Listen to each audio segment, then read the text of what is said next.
Good morning बच्चों, आप सभी का स्वागत है आपके अपने YouTube channel Anil R classes में। आज हम क्लास 11th के लिए फिजिक्स लेकर के आए हैं, जिसमें आपको गति के अन्य प्रकार के बारे में अध्ययन करना है।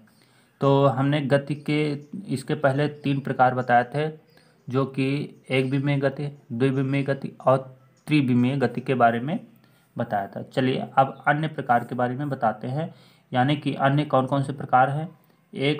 एक है स्थानांतरीय गति।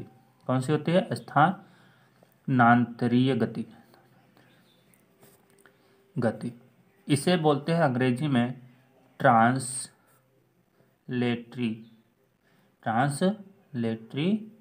मोशन। क्या बोलते हैं? ट्रांसलेटरी मोशन बोलते हैं। ठीक है। और दूसरी जो इसका अन्य प्रकार में और दूसरी जो गति आती है वो घूर्णन गति आती है। क्या आती है? घूर्णन गति। इसे बोलते हैं रोटेशनल। क्या बोलते हैं? रोटेशनल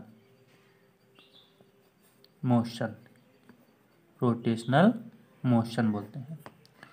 तीसरी जो गति होती है वो होती है दोलन गति। दोलन गति कहें या कंपन गति कहें, या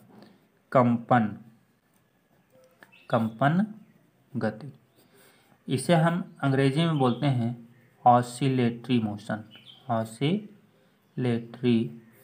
मोशन, या दूसरा भी नाम इसका है वाइब्रेशनल मोशन। क्या बोलते हैं? वाइब्रेशनल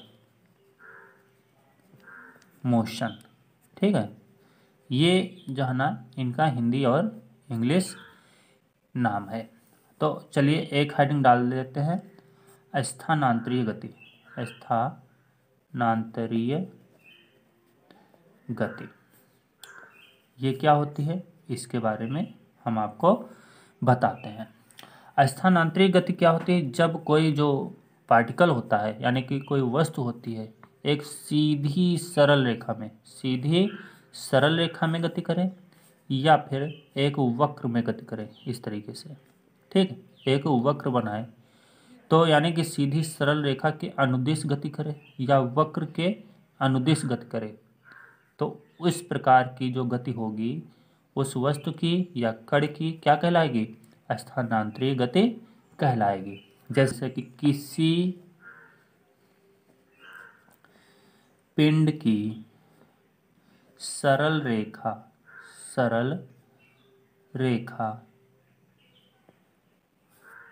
या वक्र पथ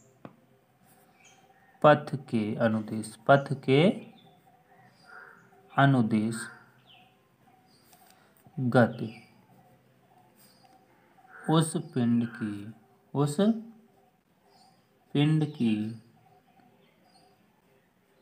स्थानांतरीय गति कहलाती है।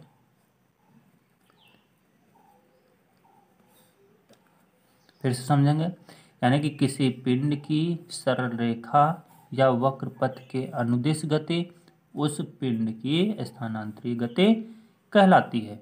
ये इसकी मेन परिभाषा हो गई।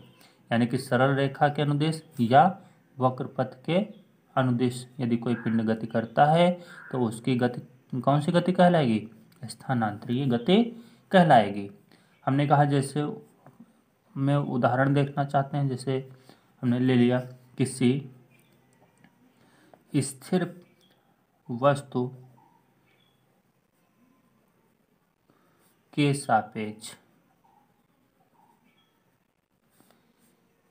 एक कार की गति।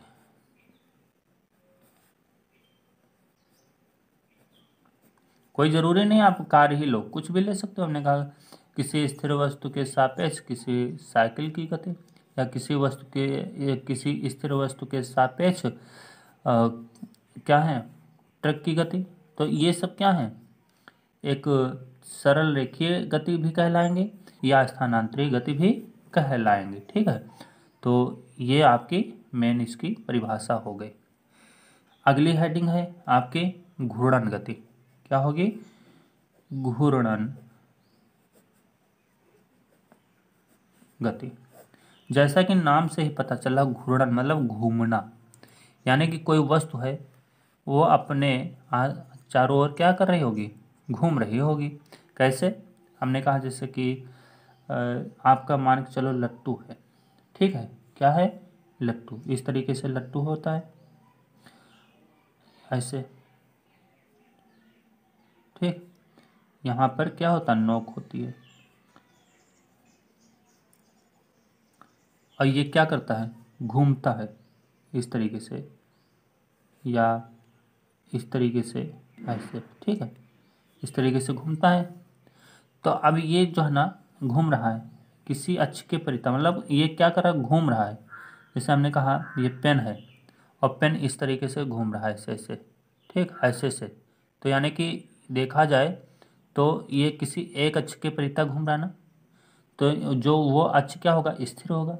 तो इस तरीके से इसको क्या बोलेंगे, इसको इस तरीके से बोलेंगे, जब कोई पिंड किसी स्थिर अक्ष के परितः घूर्णन करता है तब पिंड की गति घूर्णन गति कहलाती है, ठीक है, किसी स्थिर अक्ष के परितः घूमे, ठीक। तो हमने कहा इसकी परिभाषा लिखे, जब कोई पिंड किसी स्थिर अक्ष के परितः क्या करता है, घूर्णन करता है ना, घूर्णन करता है, तो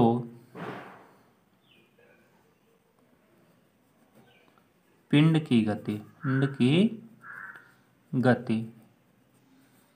क्या कहलाएगी, घूर्णन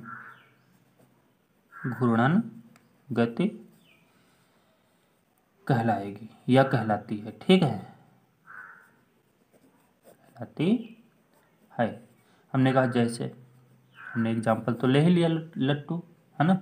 हमने कहा जैसे लट्टू की गति। दूसरा यदि एग्जाम्पल लेना चाहते तो हमने कहा छत के पंखे की गति, है ना, छत के पंखे की गति। ये क्या है, इनके एग्जाम्पल है। आज की वीडियो कैसी लगी बच्चों, आप लोग कमेंट करके हमें ज़रूर बताएंगे, और वीडियो को लाइक शेयर सब्सक्राइब ज़रूर किया करें, जिससे कि हम जो है ना आप लोगों को अच्छे से वीडियो और उपलब्ध करा सकें, ठीक है। तो आज की वीडियो यहीं पर वाइंड अप करते हैं, नेक्स्ट वीडियो के साथ नेक्स्ट डे फिर मिलते हैं, तब तक के लिए नमस्कार बच्चों।